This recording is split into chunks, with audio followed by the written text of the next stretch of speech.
Saludos a todos, muy buenas y bienvenidos a Madridismo al Día. Vamos con la previa de este Elche-Real Madrid, partido que es muy importante después de haber pinchado ante los Osasuna y muy importante para ver si el equipo sobre todo es capaz de abrir un gran entramado defensivo de bloque bajo, porque el Elche de Fran Escribá básicamente tiene una conducta de juego donde están todos muy juntitos, muy resguardados en su zona y de esa manera, aun siendo en el Martínez Valero donde se disputa el partido, pues van a jugar a cerrojazo y eso va a invitar al Real Madrid a tener un índice alto de posesión y tener que generar aberturas y aperturas dentro de la defensa del equipo ilicitano. Y para ello, ya sabéis, importante, no va a estar en la lista de convocados Karim Benzema, que se ha caído a última hora y esto abre un paradigma y una situación que va a tener que resolver Carlo Ancelotti. Va a tener que sustituir al hombre gol del equipo, el atacante más importante, uno de los líderes del equipo,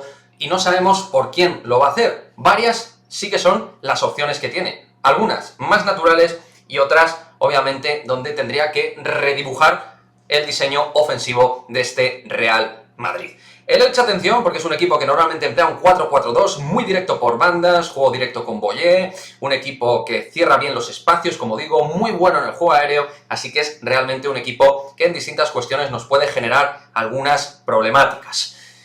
¿Qué Real Madrid podemos esperar a nivel de once titular? Creo que no va a haber muchos cambios, pero evidentemente tiene que haberlos, ¿vale? Porque también, obviamente, vuelve Luka Modric. Y con Luka Modric de vuelta, digamos que quizás todo lo que es el juego estático, el Madrid tenga más claridad, porque Modric tiene muchísimo fútbol y creo que va a ser titular, porque de hecho Ancelotti ha dicho aquello de va a jugar, pues se entiende que va a jugar de titular, no que vaya a tener minutos. Así que entendemos, casi de perogrullo, que Luka Modric va a estar en el 11 titular.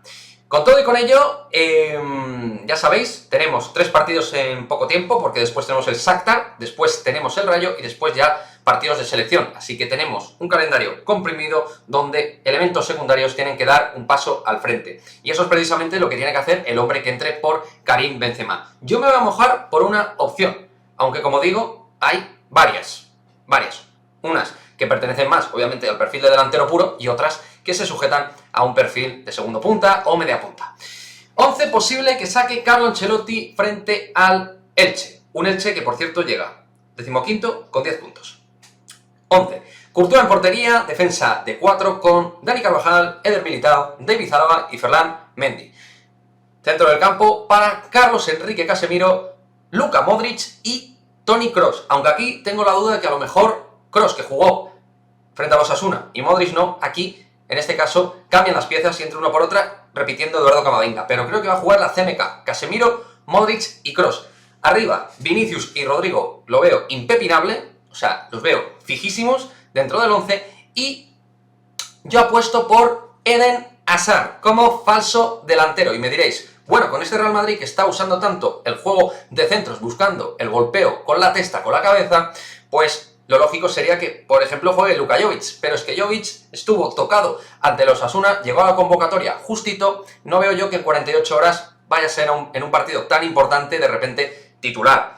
Y Hazard me diréis, bueno, Hazard está falto de forma, viene de una sobrecarga y encima Hazard está a niveles generales como está. Bueno, con matices porque también ha tenido aportes positivos en ciertos tramos de partidos, sin ser tampoco gran protagonista, pero mejorando el juego del equipo. No así frente a los Osasuna, que evidentemente no estuvo bien. Así que yo, más allá del foco mediático negativo que se le pone por parte de los medios, creo que ha tenido momentos en los cuales ha podido aportar alguna cosita y que a lo mejor en el día frente al Elche pues encuentra situaciones para sentirse más importante dentro del terreno de juego. Aunque obviamente a nivel natural el hombre debería ser Jovic, pero creo que será Eden Hazard o incluso Rodrigo cambiado con Hazard, pero pienso que será Hazard, como hizo alguna vez en el Chelsea, quien juegue de falso delantero.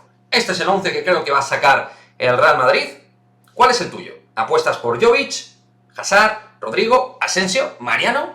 Desde luego, opciones tiene Ancelotti, pero va a ser algo importante, porque sin Benzema, desde luego el equipo tiene problemas de gol y va a ser una prueba importante, colectiva e individualmente para el equipo y para distintos jugadores que juegan en esa parcela de ataque. Asignatura pendiente, ganar a un equipo que se nos cierra atrás. Esperemos que llegue el momento para ganar bien en un partido que por perfil no nos viene nada bien.